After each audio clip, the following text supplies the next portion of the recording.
Zone 2 training is everywhere. The internet is obsessed, but not everyone thinks it lives up to the hype. I have no indications you could just scrap all other training and do only Zone 2 training, like make you a winner in Tour de France.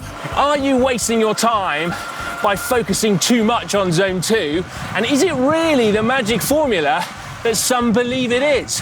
Calling a sprinter in Tour de France a sprinter, disgrace to the real sprinters that are on the track and that have thighs that are the size of the stomach of the guys sitting in the peloton. One person with such reservations is Olav Aleksander Bu, the genius coach behind Christian Blumenfeld and Gustav Iden. Between them, they have rewritten not just the history books, but redefined what people thought was humanly possible. It's not like you can do like a point training where you only do one thing and it has no impact on other parts of the body. Everything has an impact on all things in the body. For most people, it will bring you far, but you will stagnate at some point. If you feel you have more in reserve towards the end, go bonkers just to empty yourself. That's a really bad way to go about it. Olav is at the absolute cutting edge of human performance. So when he expresses some reservations about Zone 2, I want to listen. So in this video, he will give us his thoughts on Zone 2 training, where he feels like it might not live up to expectations, and crucially, what we might be able to do instead, and potentially better, including a training philosophy that I really like the sound of. Now, we've left this video long, the interview is basically uncut. So if you like this sort of thing, please let us know by hitting the like button and get involved in the comment section too. Olav, it is an absolute privilege to talk to you today. Thank you so much for joining us here on GCN. I'm very honored to say. It's a big show, and I'm honored that you find my opinions interested. Well, yeah, absolutely we do. I'm very much hoping that some of your expertise and your knowledge is going to rub off on me and the GCN viewers in our quest for improved performance, whatever that may be. I'm going to dive straight in, if I may. So the theory behind Zone 2 training, as I understand it, is that it improves your mitochondrial function so you can perform better, not only at lower intensities, but in higher intensities as well. Can you explain why you don't agree with that? It's not that I disagree with it, but I think it has to be more nuanced. And what I mean by that is that I think very often the conversation around what it really improves in the body, talking about whether it's cardiovascular, respiratory, mitochondrial, whatnot. That the problem with most of those kind of things that we are trying to find, let's say, a hook for something that most of us can't really measure. That's one part of it. And the second part of it is that also when we have done measures on this, there are also several studies out there in the past where there have been, let's say, the mitochondrial function have been assessed in humans. And not only in humans, but also in animals. And we normally see that the mitochondrial system is orders of magnitude more powerful than our cardiovascular system or respiratory system as well. So when I think that it clutters the debate a little bit when one starts creating these kind of hooks that are not let's say very hard to make tangible when we talk about improvement in performance. And I think that for most people, whatever training you do, as long as you do it consistently over time, that is normally what will contribute most to an increase in performance. And most often when people go out and they want to exercise, people are super motivated, they go too hard and they burn themselves. And this is maybe also why it's maybe easier to say that, hey, Zone 2 training seems to work, because it is something that mostly often promotes better consistency in the training without that it actually is the holy grail to become fitter. Okay, that's really interesting. Can I come back to that point about your mitochondria being orders of magnitude more powerful than the cardiovascular system? What do you mean by that? So if you do something called mitochondrial respiration testing, so that means you basically go in and you basically take invasively, or you invasively go in and you extract cells and basically also the mitochondria, and you take that and you bring it into a special chamber where we basically feed oxygen in to look at saturation, and basically the amount of oxygen that mitochondria can take up we're not only talking, it's several order of magnitudes more oxygen uptake on the mitochondrial level than basically what the heart is able to supply and pump, or basically transform for the blood to transport around oxygen molecules for that to truly reach saturation. Of course, we can say that, well, your body doesn't only consist of mitochondria. Obviously, there are muscles and other things as well. So it's not pure mitochondria. Mitochondria is a part of, let's say, the structure. So then you can say, well, you have to look at it more nuanced, like not only mitochondria, you have to look at it maybe as weight mitochondria per weight or something like this. But even then, when you normalize it and you account for, let's say, body water, bone mass, muscle mass, and these kind of things, still the amount of mitochondria you have in the body basically are several orders of magnitude more powerful, or can extract more oxygen available than what your heart and lungs are capable of supplying of oxygen to the mitochondria per time. And the way to also, this has also been studied more, let's say, now that is the in vitro part of it, where you extract mitochondria and you do that. But also when this has been studied in vivo, where basically you take an athlete and you make them exercise, then also studies there that has been done not only in the past, but also actually recently, as last year, there's a study coming out probably this year, maybe, or next year, but where that was executed here in Norway, but where basically you'll see that also when you do invasive techniques as well, when people are exercising, you basically see that when people are exercising, they're able to extract all the oxygen that is basically supplied by the heart and the lungs. And in order for that to happen, there has to be a system that is capable of extracting all that oxygen, and that is obviously mitochondria primarily. So that's also where you can basically say that talking about improved mitochondrial efficiency and mitochondrial density, yes, that is happening, but that's more a part of where the body is trying to be smart, I think, about, okay, how can I improve the performance? So it will look for improvements wherever it can, and you will be able to document and improve mitochondrial density and efficiency. But that's not where the largest adaptations have to happen in order for you to increase your performance.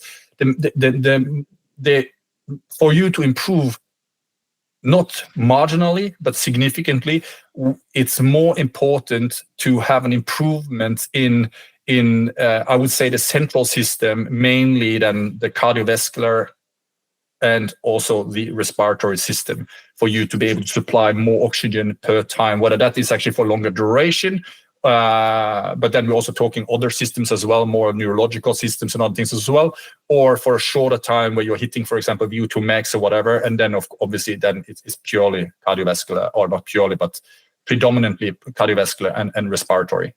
So what do you mean by the central system then, if we're not talking cardiovascular or cellular? So obviously there are many more. Central is a very, very call it a generalistic or a very large silo, to put it that way. Obviously there are, to the central system, we could also put in neurological components into that as well. Let's say parts of the system, you have of course some parts of the system which is very slowly adapting to training stimulus, and then you have part of the system that responds far quicker to training stimulus. But I think that for the sake of this discussion, I would say that when we typically talk about training and we're looking for adaptations that are typically quantifiable over weeks or months, then I think talking about the central system here could mainly be limited mostly to the cardiovascular and the respiratory system, as, let's say, call it the central system, or the system that supplies oxygen. And then you have the peripheral system, which is then the mitochondria, muscles, and these kind of things that are there to extract the oxygen in order to do work. Yeah, it's super interesting, because when I was speaking to Dr. Inigo Samalan previously on Zone 2, he is adamant that the main dictator of performance happens at the cellular level. Am I right in thinking then that you disagree with that? No, I don't disagree with it. I would just say that it's more nuanced, much more nuanced than that. So it depends also what you would call how you denote or also performance. So let's say that you were looking for Tour de France, and we even like Tour de France, when we talk about, let's say, categories there, we talk about domestic or the T-tier guys that are pulling the train, and then you have the G's here that sits in the middle there, and then you have the sprinter there. But we also have to remember that calling a sprinter in Tour de France a sprinter, it's a, I would say, a disgrace to the real sprinters that are on the track and that have thighs that are the size of the stomach of the guys sitting in the peloton. The thing is that all training you do will have an impact on all systems in your body. It's not like you can do like a point training where you only do one thing and it has no impact on other parts of the body. Everything has an impact on all things in the body. And we also have to, I think that for the sake of the debate, to make it more clearer, I think that very often what we're looking for when we're looking for improvement, it really doesn't matter whether it comes from the mitochondria or does not come from the mitochondria or heart or not. What really matters in the end is, let's say, ability to do something consistently, sustainably in a workout, but also over time, over a long time, not over a couple of weeks or a couple of months, but actually year after year. And then it's more about actually using the tools that we have available and looking at power, and then basically looking at duration or kilojoules that we can do, and even look at robustness there as a function of what kind of ability do you have to repeat power duration when you're fresh, when you're fatigued after certain kinds of workouts and this kind of thing. And then it really doesn't matter where the adaptation happens. But I would say that obviously one of the things that we know are super important, and you can almost quantify consistency in. So consistency could be very easily quantified as, for example, maximum sustainable energy expenditure. How many kilojoules of work are you able to put into your program over a long time? Talking about not only 14 days, but not only a month, but actually even quarters, I would say even years after each other. And then when you look at this, one of the main things that happens, of course, when you start training is obviously that there's an adaptation all over in the body, independently of what kind of training you do. So if you do zone 2 training, you will have an adaptation in mitochondria. You will have an adaptation both in efficiency and density and so on. You will have muscular adaptations beyond that. You will have neurological adaptations. You will have cardiovascular, respiratory, all kinds of adaptations. But as you start doing this training over a little bit of time and you are getting in that consistency, the problem is that you will start to stagnate. And in order now to advance, you need to put in also more of the, let's say, call it medium duration work, or let's say, call it medium intensity training. And you also have to put in the high intensity training. And I think also here, what is very important to the debate there is we talk about high intensity training. We have to talk about volume at high intensity, volume at medium intensity, and volume at low intensity training. And in the end, I have no indications saying that you could just scrap all other training and do only zone 2 training, and that would basically make you a winner in Tour de France. You would be able to do good in Tour de France simply because most of the race that you do in a Tour de France obviously sits around in your zone 2, obviously. So you would be able really good to get towards the finish line. But when the finish line comes, that basically, if you then haven't done any sprint practice or this kind of thing, you are out. You're out far beyond that. So it is I think that like San Inigo and other people that obviously are incredibly intelligent and good in the field. I don't think there are any disagreement, but it's mainly sometimes we all look for that, let's say, exercise in a pill or magic in a pill, more or less, and we want those simple solutions that helps us move forward. And to make it simple, if to make it simple, I would say, okay, doing zone 2 training. Surely that will bring you, for most people, it will bring you far, but you will stagnate at some point. And at that point, you need to redistribute the volume and start focus on the things where they have a limitation. And zone 2, obviously, you can put it this way. If we say that zone 2 would be the equivalent of your, depending on how much training you could do, or how much hours you got available for training per week. So let's say you only went out and you did the power numbers that you normally target for 2 to 4 hour rides, for example. Okay, So your 2 to 4 hour power will also rise. All kinds of, even your 5-minute power will start to rise.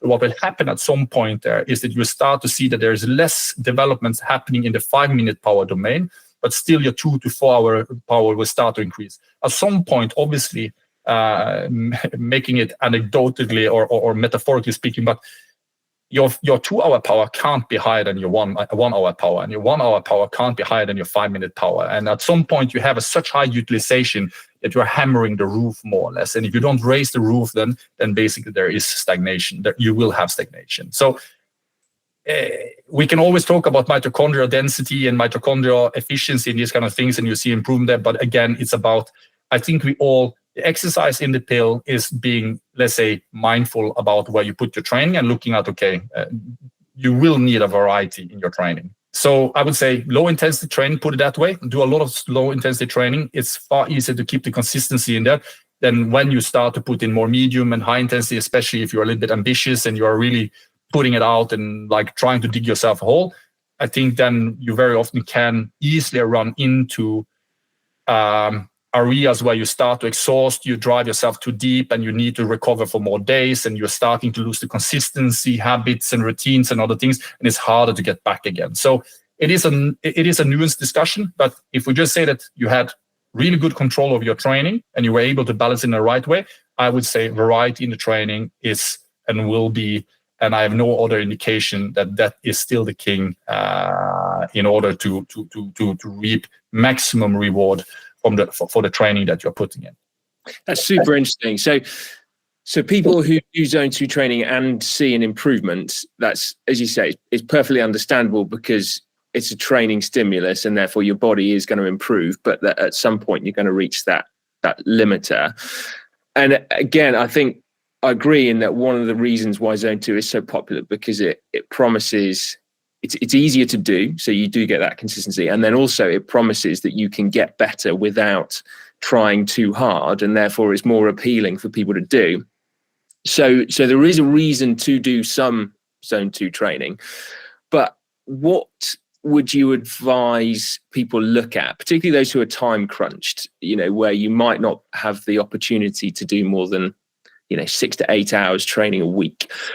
What kind of proportion of, should we say, like low intensity work should you do in relation to high intensity or medium intensity as well, which is kind of often forgotten about, weirdly, in all of this? So 6 to 8 hours of training per week. I would say that the old age sweet spot training, it's a reason for why it got a place, and it is because it is a time crunched way of course, reaping rewards quicker. But of course, then you're also starting to come closer to, because already when you're doing 6 to 8 hours of training, when you have done this for a long time, you become more robust. And I say all systems in your body, because they're adapting at different speeds, are getting more on parity, to put it that way. In the beginning, it's easier to put yourself into an overdrive mode, because also when we talk about sweet spot training or let's say medium intensity training, the problem with that is that what I often see is that if people have a system and they say, we do this much training in zone 2, this much training in zone 3, this much training in zone 4, and so on, typically what I see is that when you go in and you look at it from a metabolic perspective, that's not the case. They actually end up doing, the training they do in zone 2 actually happens in zone 3. The training they do in zone 3 actually ends up in zone 4, and the training they do in zone 4 is actually in zone 5. It doesn't mean that it's wrong, but it already clutters the whole discussion a little bit on what is really what and what are you doing and so on, because it is not really well defined. So 6 to 8 hours of training per week, I would say that it's extremely important to listen to your body. That is important. What I mean by that is that I would say that for most people are time crunched and you're looking to create consistency, exit the session always where you have, let's say, in the strength and conditioning world, we talk about repetitions in reserve. So here we could, for example, call it intervals in reserve. So you would basically exit the session always with intervals in reserve, where you know that you can complete it with the same quality. And what I mean by quality is that you're not brute forcing it. You're basically putting in the technique that is required. Like you have the cognitive capacity in order to execute with good technique is in place. That's quality. But you're also executing on an intensity as well, where basically you know that, okay, I could have done maybe at least one or two more of these one, depending, of course, on how long the intervals are. That is the way to also then, when you go out the next day, to make sure that you are probably more rested, but also actually more willing to do the training, because you don't remember how grueling the yesterday's session was. So 6 to 8 hours of training, I would do it. Zone 2 training is really it's fine, but you could probably still, if you really do it in zone 2, you could probably bring it up to zone 3, and you would have better rewards by alternating. Let's say one day you do zone 3, one day you do zone 2, zone 3, and maybe even putting in some. I would normally say that one structure could be Mondays you do zone 2 to zone 3, for example. Depending also whether you only do cycling or if you do more sports involved. But let's say if you focus it on cycling, I would say, okay, zone 1, zone 2, for example, Mondays. Tuesday, you could go zone 4, zone 5, and then you dial it back down again to easier again on Wednesday, where you go, for example, then zone 2 again, and then again, so Thursday you bring higher. So this is a well-known structure, and the reason why it's a well-known structure is obviously because it is something that wasn't developed yesterday. This is something that have developed over, I would say, decades into a system where we know that alternating between easy, a little bit harder, easy, harder, easy, harder, and then maybe a couple of days easier, for example, so you get a little bit more time to get recovered before you bring it again.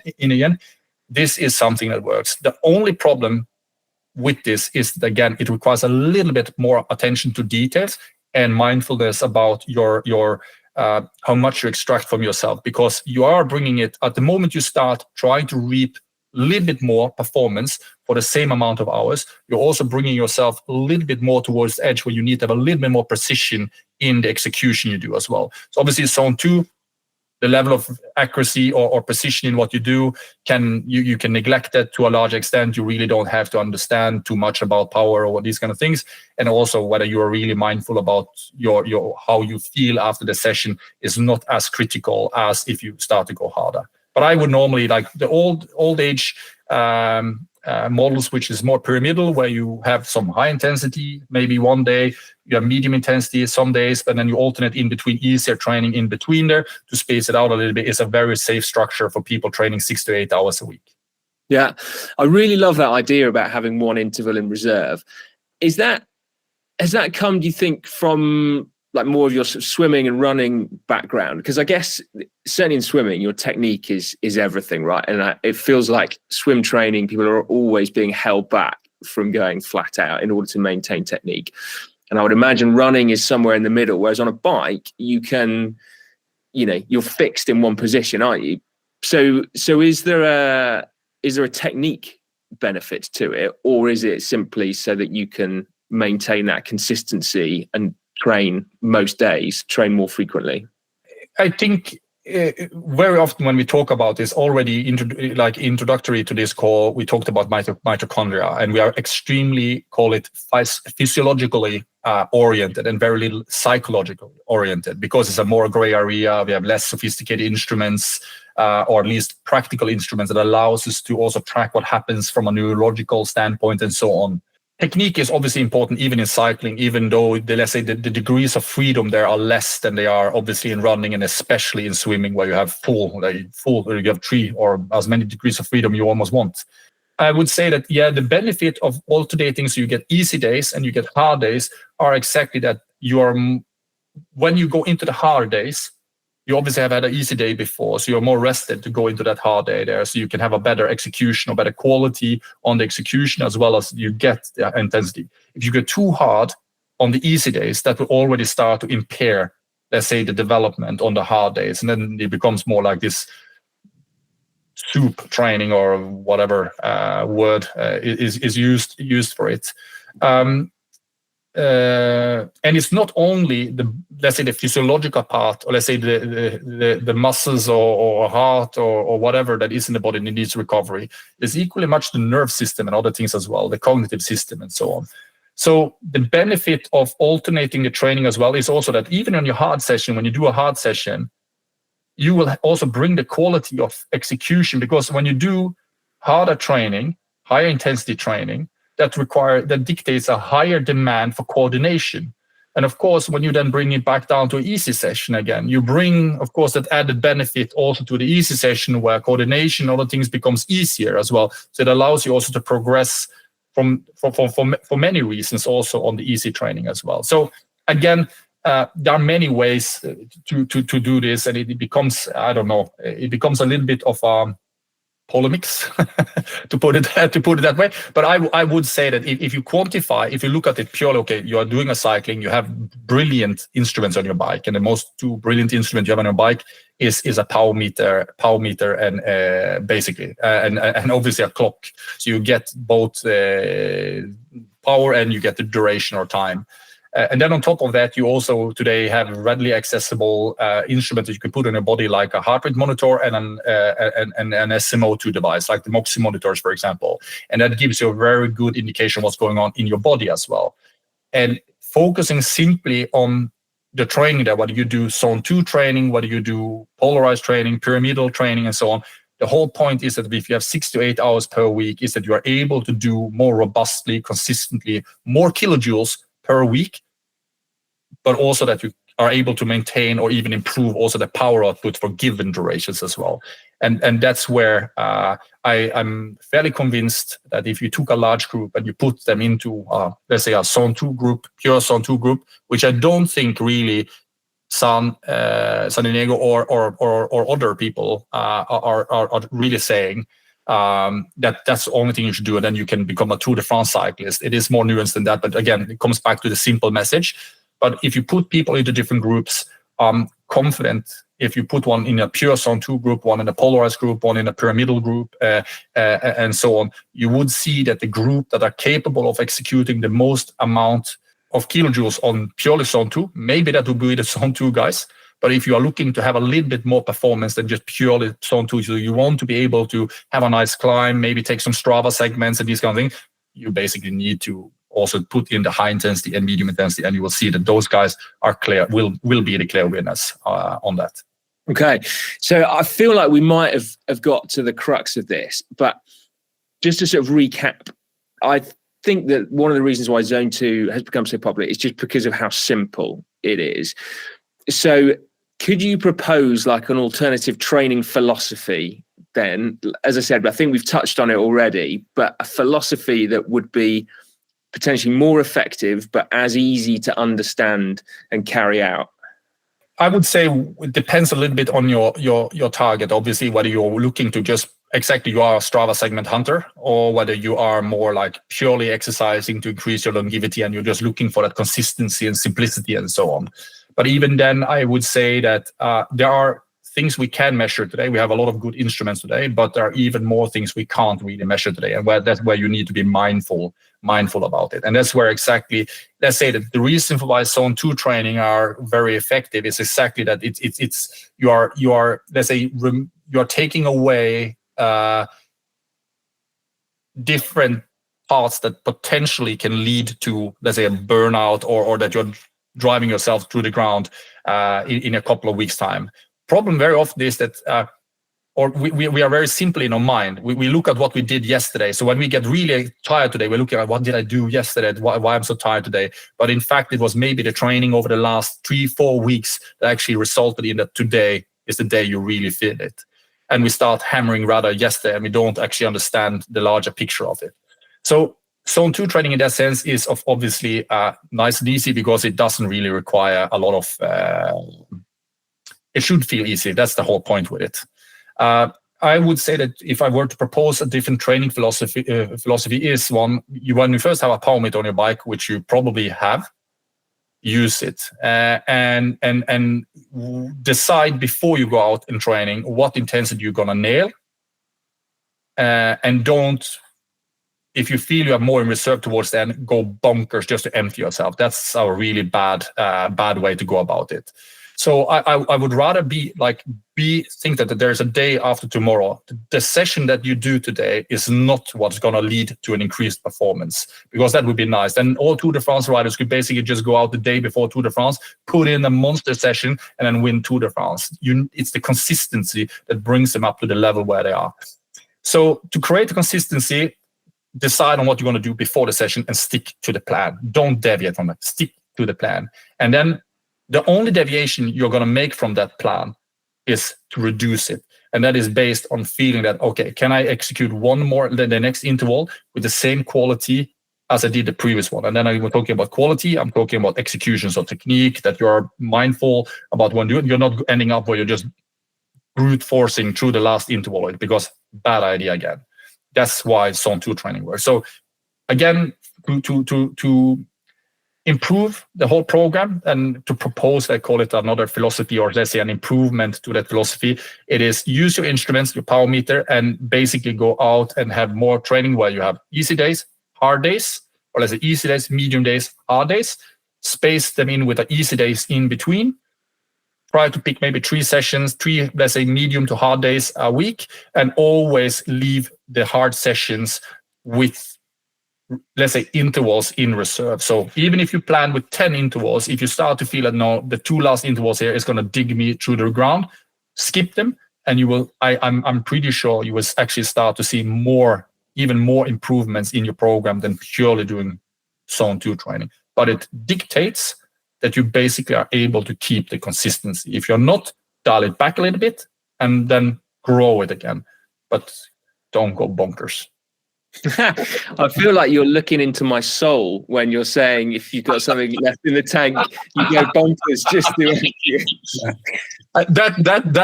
It is exactly for those people. Let's say the Zone 2. Why? Because like going bonkers. That's what we all, when we exercise, wow, yeah, come on now. 1st of January, I promise myself, Beachbody 2024, here I come. And you are motivated, you go out and you just want to feel almost that blood taste in your mouth going out of that session afterwards.